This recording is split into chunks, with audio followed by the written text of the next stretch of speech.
Welcome, good morning. This is Thursday, the first week of Advent. Our theme for today is Good News. And the angel said to them, Fear not, for behold, I bring you great news of great joy that will be for you and for all the people. A quote from Luke chapter 2, verses 10. All of us, whether we are young or old, need to know we are loved. The birth of Jesus, God coming to earth in human form, let us know how precious we are to God. This is indeed good news.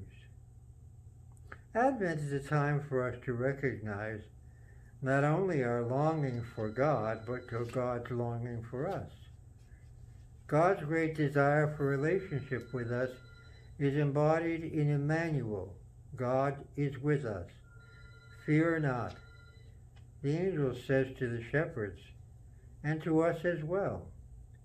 When we know deep in our hearts that God is with us, there's no room for fear. God's love stills our minds and makes perfect peaceful thoughts placed there. God's love beckons us to welcome Jesus, the only begotten Son of God, into our lives this Advent. Betty, would you read 1 John 4:18, please? There is no fear in love, but perfect love drives out fear, because fear has to do with punishment. The one who fears is not made perfect in love. Fear is driven out by love.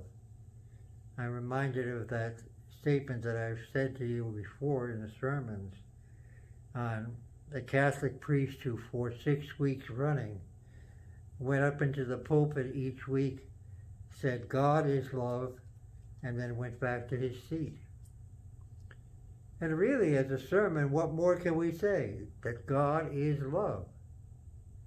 If we take it apart and look at it carefully, God is love, and by the love of God, all of our fears can be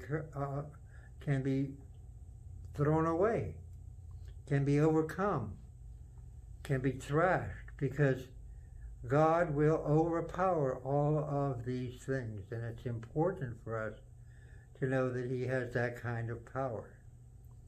The angel appearing to the shepherds the night that Christ was born, saying, Fear not, I bring you good news. They've been, among other people, those who are waiting for the coming of the Messiah. And here's the angels proclaiming the fact that the Messiah has come. I think that's the most important.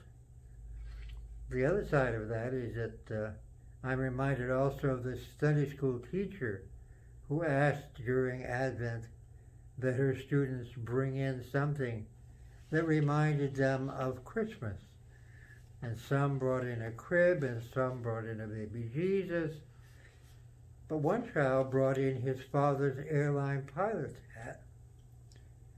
So after looking at all of the other pieces that people had brought and talking about them, the Sunday school teacher said, Johnny, you really baffled me. And I'd like you to share with me and with the class how it is that your father's airline pilot hat reminds you of Christmas. And Johnny said very nicely, because it reminds me of Pontius the Pilate, who was in charge of the flight to Egypt. May have been something that gives us all a chuckle, but what's important is that from a child's mind, that's an important part of the whole story. Most of us think of the shepherd's visit and we concentrate after that on the Magi, but we don't pay much attention to the flight into Egypt, which really saved the child Jesus because its time had not yet come. Can you think, Rena, of any instance when God took care of you, like the one where you missed your bus but with good reason?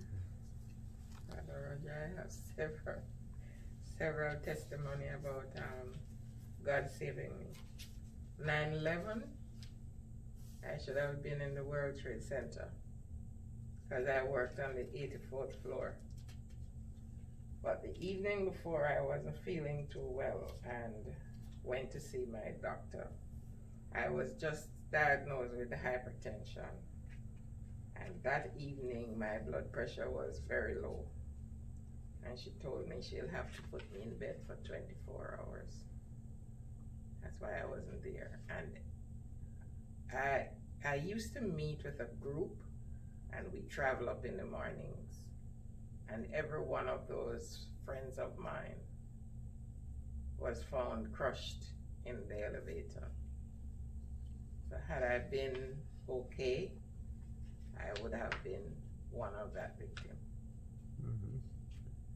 God has certainly had his hand on your life. He has, in and many, many ways. I ask him every day to guide me, because I know he has spared my life for a reason, and I ask him every day to lead me to whatever he has prepared for me to do. So, Well, I thank you for agreeing also to participate in these meditations. Betty, can you see where God has had his hand in your life? Well, nothing quite so dramatic, but I think just every day in dealing with family issues and church issues, that I can rely on him to guide me in making the right decisions and saying the right things. I think that it's most important to see God's hand in everything. And I can remember sharing with a young friend of mine in Montreal how God had placed me in the right place at the right time.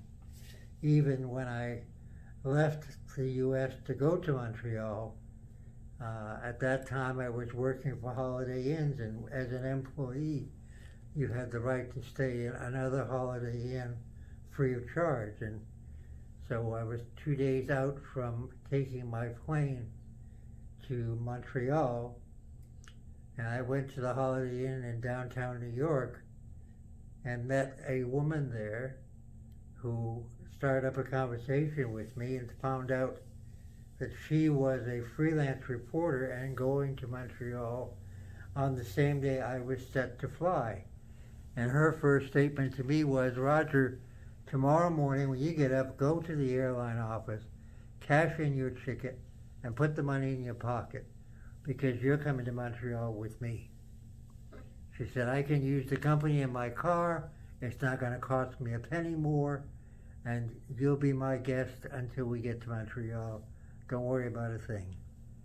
Well, once we got there, of course, she was a freelance reporter. I was going to work in a hotel, but I was going primarily because of Expo 67, the World's Fair. And here I had the opportunity, because this woman who was a freelance reporter in Montreal spoke only English. So with all the international things that were going to go on, and the things going on in Quebec that would have been in French, she needed both an interpreter and an escort. So I spent the first 6 weeks of my time in Montreal escorting her to different events and seeing how God was helpful in that. And God has been in my life in many, many ways ever since that. Betty, has there been a time where God's been in your life and you can see that? I think I answered that a little bit ago. Okay. But can't think of anything else at the moment. Okay. Well, shall we say the prayer together?